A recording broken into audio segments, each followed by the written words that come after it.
दोस्तों नमस्ते, स्वागत है आपका हमारे YouTube चैनल जीवन और विज्ञान में। तो आज का हमारा जो अगला क्लास है, आज का टॉपिक है फीमेल रिप्रोडक्टिव सिस्टम, मादा जनन तंत्र। किसका? तो मानव का। चलिए आज हम लोग पढ़ेंगे मानव मादा जनन तंत्र के अंगों के बारे में, यानी कि इसके अंतर्गत कौन कौन से अंग आते हैं, किसका कौन सा काम है, इसमें प्राथमिक जनन अंग क्या होता है, उसके बाद द्वितीय जनन अंग क्या होता है, बच्चे का जन्म कहाँ होता है, साथ ही साथ यानी कि फीमेल को फीमेल यानी कि मादा को मादा कौन सा हार्मोन बनाता है और वह हार्मोन कहाँ से स्रावित होता है। ठीक, तो चलिए शुरू करते हैं आज का हमारा नया टॉपिक, मानव मादा जनन तंत्र। किसका है? मानव मादा जनन तंत्र। जब ही मानव मादा जनन तंत्र की बात होगी तो मैं पहले भी वीडियो में बता चुका हूं कि जनन तंत्र का मतलब सारे अंग जो बच्चे को जन्म देने में मदद करता है, जो बच्चे के जन्म देने में मदद करता है। ठीक है, इतनी बात समझ में आ गया। ठीक, यह जनन अंग जो होता है, अब इस जनन अंग की यह जो अंग है जो जन्म देने में मदद करता है, इस अंग को कहते हैं हम लोग जनन अंग। क्या कहते हैं? जनन अंग। और जनन अंग दो तरह का होता है। कौन कौन सा होता है? प्राथमिक जनन अंग और द्वितीय जनन अंग। ये मैं आपको पहले नर जनन तंत्र में भी पढ़ा चुका हूं। तो यह प्राथमिक जनन अंग के अंतर्गत कौन कौन सा आता है? तो प्राथमिक जनन अंग की जब बात होती है तो प्राथमिक जनन अंग का मतलब होता है कि वैसे अंग जिससे नर युग्मक शुक्राणु एवं मादा युग्मक अंडाणु का निर्माण होता है, तो उसको हम लोग प्राथमिक जनन अंग कहते हैं। जब हम लोग मादा जनन तंत्र के बारे में पढ़ेंगे तो इसमें यह जो ओवरी है यानी कि अंडाशय है, इसी में ओवम का निर्माण होता है, यानी कि इस अंडाशय में अंडाणु का निर्माण होता है। किसका निर्माण होता है? अंडाणु का। इसलिए इस ओवरी को हम लोग कहते हैं प्राथमिक जनन अंग। क्या कहते हैं? प्राथमिक जनन अंग, जिसका इंग्लिश होता है primary sex organ. Primary sex organ. और यह जो आप प्राइमरी सेक्स ऑर्गेन, इसी को एसेंशियल यानी कि आवश्यक जनन अंग भी कहा जाता है।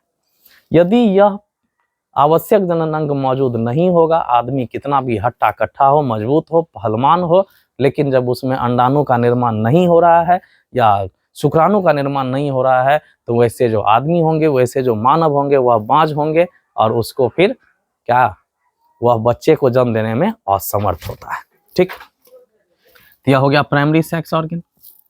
इसके बाद देखिए, बाकी आप जितने सारे अंग देख रहे हैं इस मादा जनन तंत्र में, वे सारे के सारे अंग होते हैं सेकेंडरी सेक्स ऑर्गन। क्या होता है? सेकेंडरी सेक्स ऑर्गन, द्वितीय जनन अंग। लेकिन इस सारे अंग के अलावे एक अंग और है जिसे हम लोग कहते हैं mammary gland. MAMMARY, mammary gland, यानी कि स्तन ग्रंथि।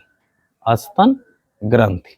और यह स्तन ग्रंथि को भी मानव मादा का जनन अंग माना गया है, क्योंकि यह भी बच्चे जो जन्म लेते हैं उस बच्चे के फीडिंग में, यानी कि उसके भूख मिटाने में, स्तनपान कराने में, साथ ही साथ उसके केयर में भी मदद करता है।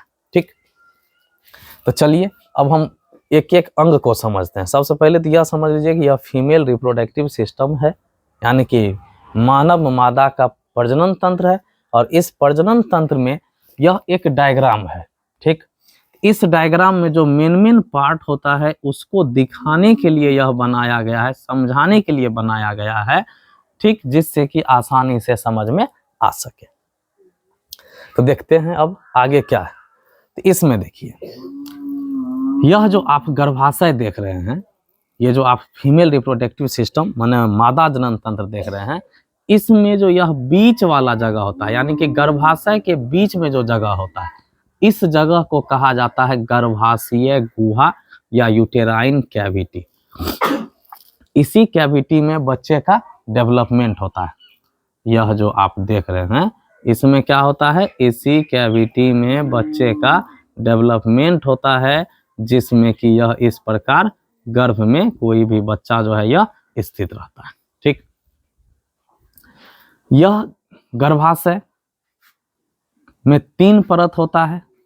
एक ये हो गया, भीतरी परत को दिखाया जा रहा है, उसके बाद बीच वाला परत को दिखाया जा रहा है, और फिर ये सबसे बाहरी परत को दिखाया जा रहा है।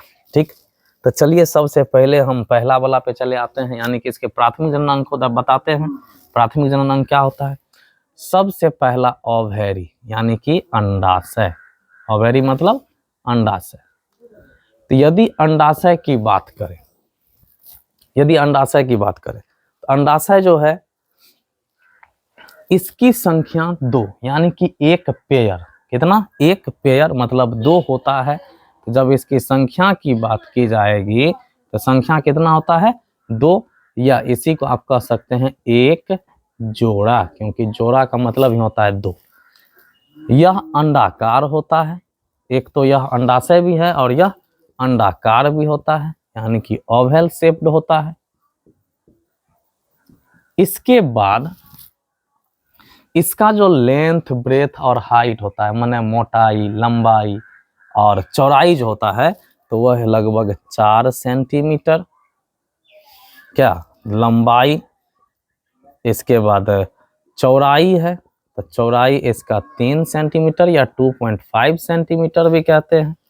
इसके बाद इसका जो मोटाई होता है वह मोटाई लगभग 1.5 या 1 सेंटीमीटर होता है। इतनी बात समझ गए? इसका एक मिनट, इसको हम मिटा लेते हैं।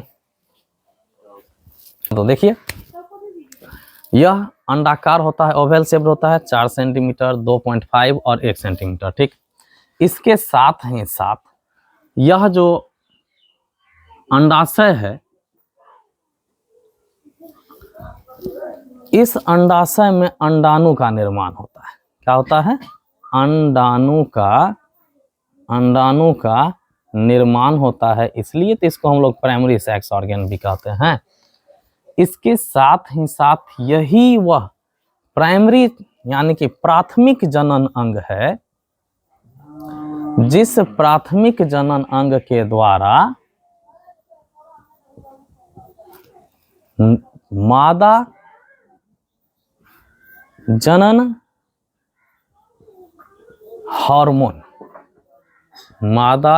हार्मोन, माने एस्ट्रोजेन एवं प्रोजेस्टेरोन स्रावित होता है।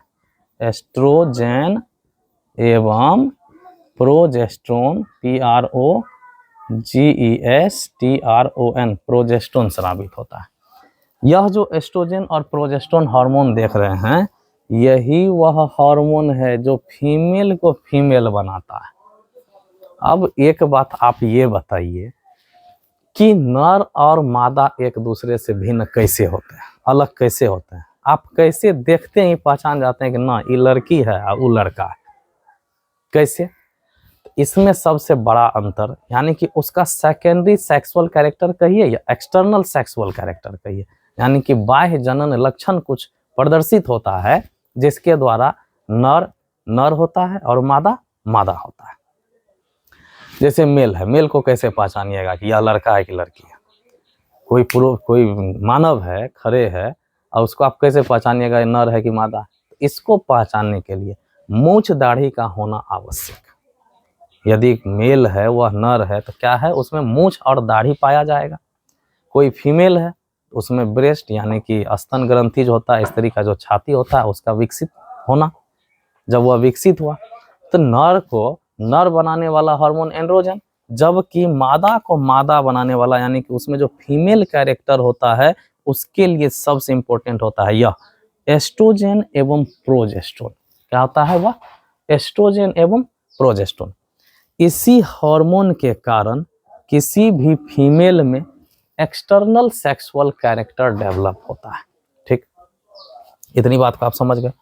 अब देखिए इसके बाद क्या होता है। इसका स्रावन कहाँ से होता है?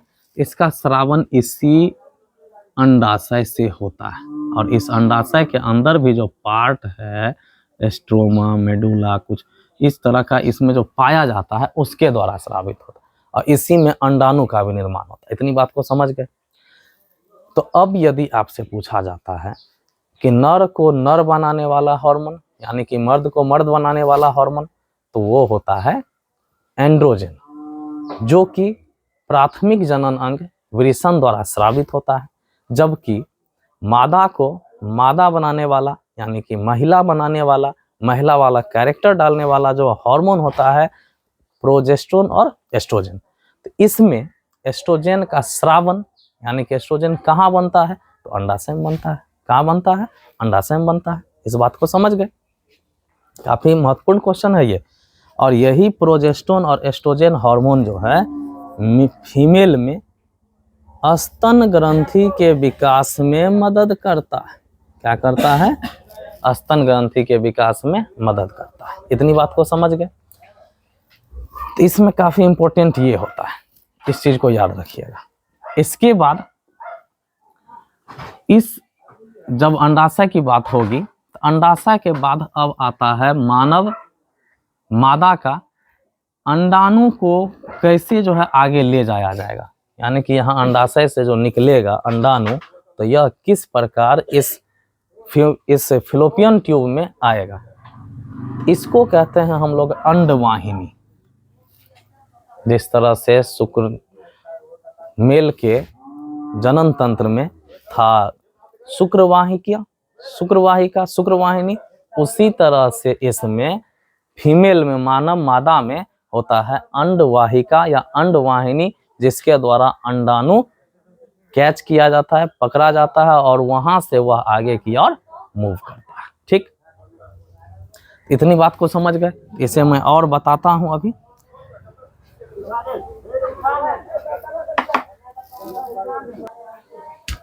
तो देखिए यहाँ पर क्या है, इसको ओवेरी को तो हम लोग पढ़ लिए, अंडाशय को पढ़ लिए। अब यह जो आप फैलोपियन ट्यूब देख रहे हैं, यह जो आप रचना देख रहे हैं, इसको कहा जाता है फैलोपियन ट्यूब, या इसी का एक नाम और है जिसको हम लोग ओविडक्ट के नाम से भी जानते हैं, मतलब अंडवाहिका या अंड नली। इसमें क्या होता है, इसका जो यह ब्रॉड पार्ट होता है, यानी कि यहाँ देखो, यहाँ यह क्या है, चौड़ा है। तो इस चौड़े भाग को हम लोग कहते हैं इनफंडिबुलम। क्या कहते हैं, सॉरी, इस चौड़े भाग को कहते हैं हम लोग एम्पुला। यहाँ जो यह कीप के जैसा रचना होता है, देखो कीप के जैसा। कीप कैसा होता था, कलेक्टिंग होता था, यानी कि जब हम लोग किसी चीज में जब तेल डालते थे ना, माने लालटेन में जब तेल डालते थे या स्टोव जब चलाते थे, तो उस समय कीप आता था, जिसमें कि केरोसिन तेल को ऐसे डाला जाता था जिससे कि वह आसानी से पाइप में चला जाए, टंकी में चला जाए। तो यहाँ पर इसी जैसा रचना होता है जिसको हम लोग कहते हैं इनफंडिबुलम। क्या कहते हैं इसको हम लोग, इनफंडिबुलम कहते हैं। इस इनफंडिबुलम से उंगली जैसा रचना निकलता है और यह उंगली जैसा रचना को कहते हैं फिम्बरी। क्या कहते हैं, फिम्बरी। जिस समय इस अंडाशय से अंडाणु बाहर निकलता है, अंडाशय से अंडाणु बाहर निकलता है, उस प्रक्रिया को कहते हैं ओव्यूलेशन, अंडोत्सर्जन। तो जैसे ही अंडाणु बाहर निकलता है तो इसका जो यह मान के चलिए ये क्या, इनफंडिबुलम, इसका उंगली जो है, यह उंगली जैसा रचना उसको कलेक्ट करता है, और कलेक्ट करने के बाद यह अंदर ही अंदर इस एम्पुला होते हुए, इनफंडिबुलम एम्पुला होते हुए यह इस नैरो भाग में चला आता है, इज थामस में चले आता है। कहाँ चले आता है, इज थामस में। और यह इज थामस, एम्पुला और इनफंडिबुलम तीनों मिल के बनाता है ओविडक्ट। अर्थात यदि आपसे पूछा जाए तो अब ओविडक्ट या फैलोपियन ट्यूब के कितने भाग होते हैं, तो इसके 3 भाग होते हैं। पहला जो फनेल शेप्ड होता है, कीपानुमा रचना होता है, इनफंडिबुलम। दूसरा चौड़ा भाग होता है, इस्थामस। और तीसरा जो नैरो भाग होता है, संकीर्ण, काफी पतले नली जैसा जो रचना होता है, उसको इस्थामस कहते हैं। और मेल का गैमिट स्पर्म और फीमेल का गैमिट ओवम, यानी कि अंडाणु, दोनों आपस में मिलता कहाँ है, तो वह इसी इस्थामस में मिलता है, इस्थामस में मिलता है। कुछ बुक में आप देखिएगा इस्थामस दिया, और कुछ बुक में दोनों के इस्थामस और एम्पुला के जंक्शन पर देता है। ठीक, इस बात को याद रखिएगा। तो ज्यादातर इस्थैमस ही सटीक है, सही। अब यहां से हम लोग जब आगे बढ़ते हैं, अब चले आते हैं यूटीरस पे। कहाँ चले आए? यूटीरस पे, गर्भाशय पे। हाँ, एक बात और, यह फ्लोपियन ट्यूब का इसका जो लंबाई होता है, यह लगभग 10 से 12 सेंटीमीटर लंबा नली होता है। अब यह कंप्लीट हुआ।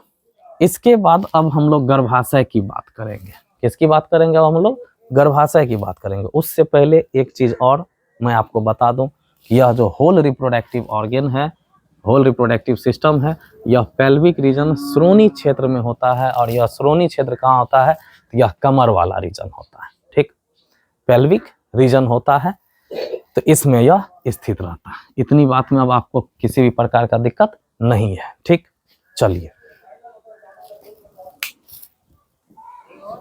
तो देखिए, ओविडक्ट हो गया। अब इस ओविडक्ट के बाद फेलोपियन ट्यूब क्या आता है? गर्भाशय। क्या आता है? गर्भाशय। UTERUS, यूटीरस मिस होता है गर्भाशय। यह जो गर्भाशय है, यह गर्भाशय कहाँ स्थित रहता है? श्रोणी गुहा में, कमर वाले क्षेत्र में। और इस गर्भाशय का लंबाई यानी कि लेंथ, NGTH, लेंथ लंबाई लगभग 7.5 सेंटीमीटर। इसका जो ब्रेथ होता है, ब्रेथ लगभग 5 सेंटीमीटर।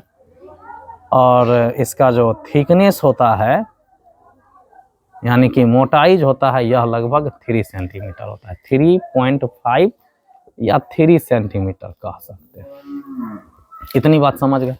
यानी कि यह गर्भाशय का लंबाई जो होगा वह कितना होगा? 7.5 सेंटीमीटर। इसका जो चौड़ाई होगा वह 5 सेंटीमीटर। इसका जो लंबा मोटाई होगा वह लगभग 3.5 सेंटीमीटर। इसके साथ ही साथ यह तो लंबाई हो गया, चौड़ाई हो गया, और यह मोटाई हो गया, थिकनेस हो गया। इसके साथ ही साथ अब इसका देखिए, इसका जो वजन है यह लगभग 70 ग्राम के आसपास होता है। कितना होता है? यूटीरस का जो लंबाई है, गर्भाशय का जो लंबाई है वह 7.5 सेंटीमीटर यानी कि 7.5 सेंटीमीटर। इसका जो चौड़ाई है वह 5 सेंटीमीटर। और इसका जो मोटाई है वह 3.5 यानी कि 3.5 सेंटीमीटर होता है। ये लगभग में होता है। इसका वजन की यदि बात करें, यानी कि ये कितना इसका भार होता है, तो वह लगभग 70 ग्राम होता है गर्भाशय का। यह गर्भाशय जो है यह उल्टे नासपाती के आकृति का होता है। उल्टे नासपाती के आकृति का होता है। और इसे हम लोग ओम भी कहते हैं। और ओम क्यों कहते हैं? इसे ओम भी कहते हैं, इसलिए कहते हैं क्योंकि पूरे ब्रह्मांड का जो जन्म होता है इससे होता है, जीवों की उत्पत्ति होती है, इसलिए इसे ओम कहते हैं, ब्रह्मांड कहते हैं। ठीक, इतनी बात को समझ गए? इसका 3 परत होता है। यह है सबसे भीतरी परत, एंडोमेट्रियम। क्या है यह? सबसे भीतरी परत, एंडोमेट्रियम। यह है बाहरी परत, पेरीमेट्रियम। और यह है बीच वाला परत यानी कि मायोमेट्रियम। यानी कि इसका जो यह सबसे भीतरी परत है, एंडोमेट्रियम, यह मासिक चक्र के दौरान मासिक चक्र में मदद करता है। जब मेस्टूरियल फ्लो होता है, ब्लीडिंग होती है पीरियड के दौरान, तो इसमें यह एंडोमेट्रियम टूटकर रक्त के साथ बाहर निकल जाता है। इसके साथ ही साथ अनिषेचित अंडाणु वह भी बाहर निकलता है। ये जो मायोमेट्रियम देख रहे हैं, ये जो मायोमेट्रियम है, बीच वाला परत यानी कि पेशी स्तर जो है, इसका काम है कि जब बच्चे का जन्म होता है तो उस समय इसमें काफी अधिक संकुचन होता है। और संकुचन के कारण जैसे ही प्रेशर बनता है, दबाव बनता है, तो बच्चे का जन्म होता है। और भी कुछ हार्मोन भी मदद करते हैं, उसके बारे में बताऊंगा। और यह सबसे बाहरी परत इसका है पेरीमेट्रियम। अब देखिए, इस गर्भाशय का ये जो ऊपरी भाग है इसको तो यूटेराइन फंडस कहे। इस बीच में जो खाली जगह होता है जिसमें कि बच्चे का जन्म होता है वह गर्भाशय गुहा हो गया। इसके साथ ही साथ इसका यह नेक यानी कि गर्भाशय का जो नेक, गर्दन जैसा ये जो स्ट्रक्चर है, इसको कहते हैं हम लोग सर्विक्स। ये बीच में हो गया सर्वाइकल कैनाल, और यह हो गया सर्विक्स माने ग्रीवा हो गया। इसी सर्विक्स से आगे जुड़ा रहता है, आगे का जो पार्ट रहता है वह जुड़ा रहता है वेजिना। क्या कहते हैं उसको? वेजिना। एक तो यह सर्विक्स, यूटेरस के बाद क्या है? सर्विक्स यानी कि ग्रीवा है, और इस ग्रीवा के बाद वाला जो पार्ट होता है उसको कहते हैं vagina. GIN, vagina. Vagina means योनि। यह योनि लगभग 7 से 10 सेंटीमीटर इसका गहराई होता है।